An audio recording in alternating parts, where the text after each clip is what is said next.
Welcome to the Sales Influence Podcast, where we talk about finding the why in how people buy. I'm your host, Victor Antonio. Thank you for joining me. Today, I want to talk about, I'm going to dig into something that I talked about before, but I think it's worth really revisiting and clarifying. I'm going to call this the buyer's matrix.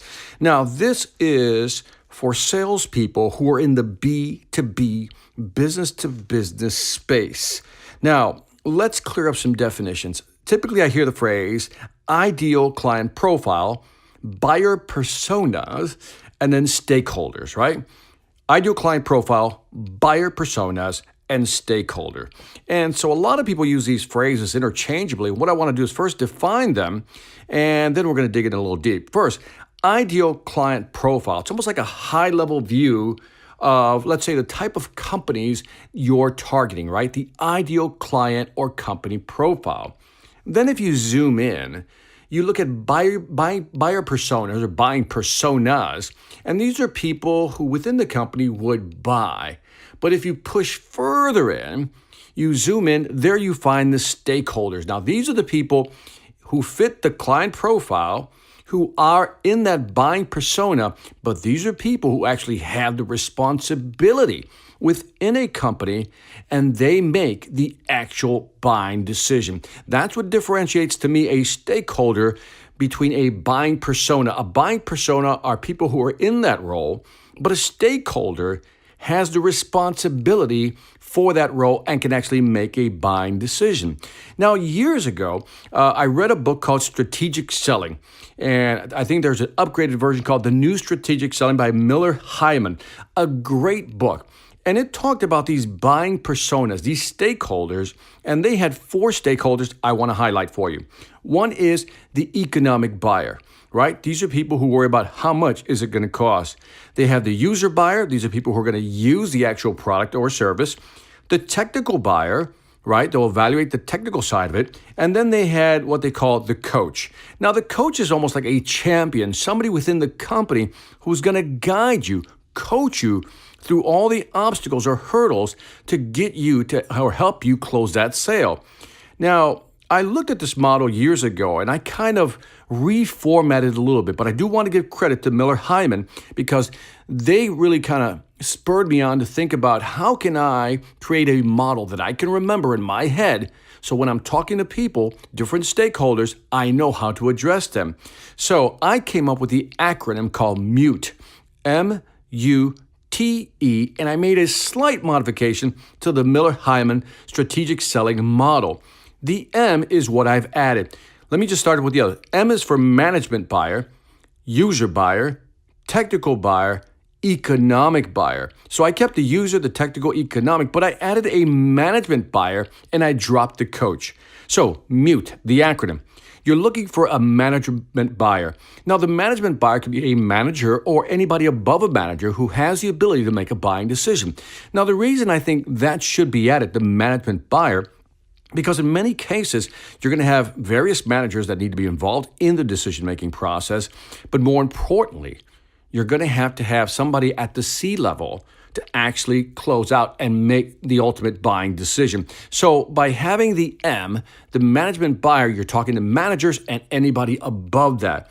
Now, again, the user buyer, again, the acronym is MUTE, M-U-T-E. The user buyer, well, this is the end user that's going to use the product that you're going to sell the company or the service you're going to provide. They're going to interact with you. The technical buyer is a person that looks at what I call the abilities, right? And they're worried about the technical side. This could be a CIO or a CTO or even a COO, a combination thereof.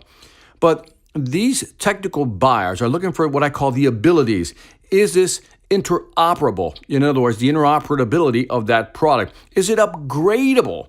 The upgradability, the expandability, the compatibility. They're looking for how does this all bolt in, fit in with what we're currently using. And obviously, they're going to be worried about maintenance and long-term care of that product or in how long that service is going to last. So that's what the technical buyer is all about. Now, the economic buyer, this is purchasing.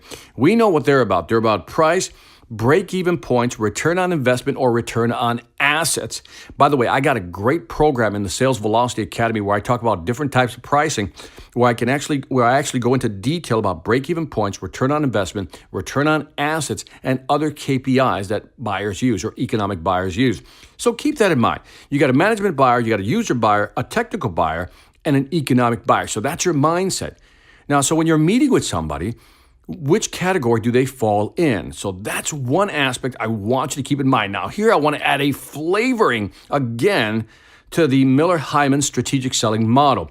We now know we have a management buyer, user buyer, technical buyer, economic buyer, and I dropped off the coaching or the champion because you're always going to try to find somebody. That's kind of a given. Let's find somebody within the company to kind of help us move through the company, see if we can get a decision made.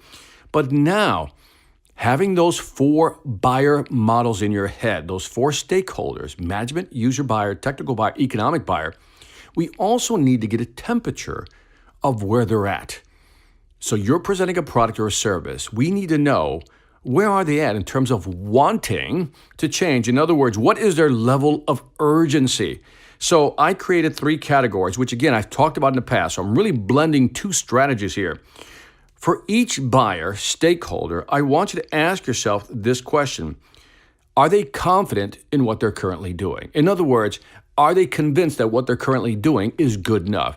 If you have that type of stakeholder, then you need to get them to the point where it is urgent, they need to make a change. Or are they complacent? Now, complacent differs from confidence. Confidence is like, we don't need anything, we're good. Complacent is, we probably could be better, but this is good enough.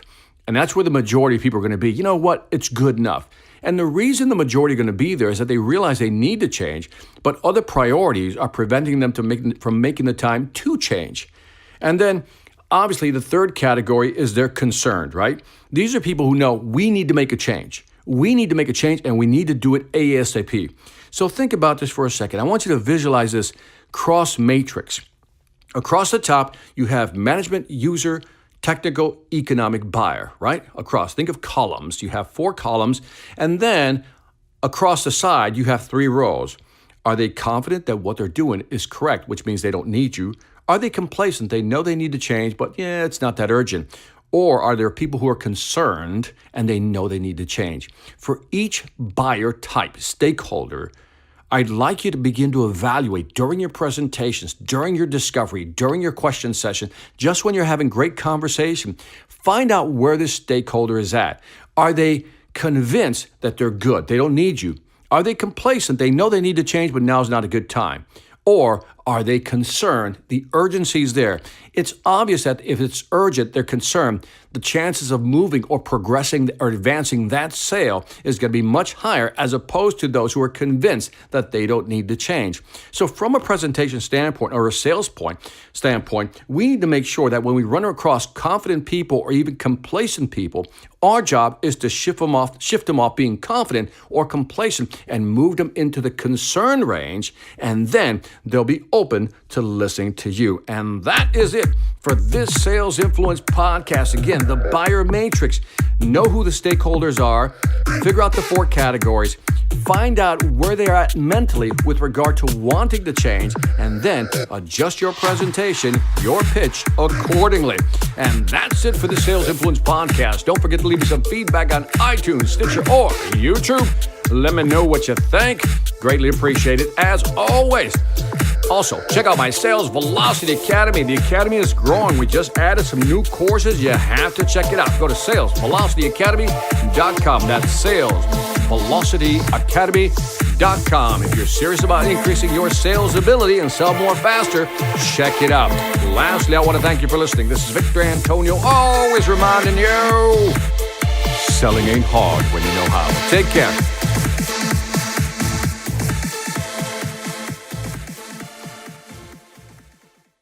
Hi, I'm Victor Antonio.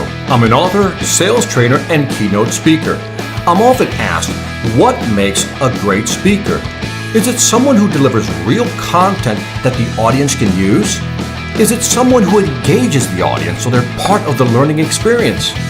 Or is it someone who can motivate an audience to push them beyond their comfort zone and discover new abilities? The answer is yes. But the most important thing to remember is that I'm not there to look good. I'm there to make my client look good. Simply put, it's never about me, and it's always about them.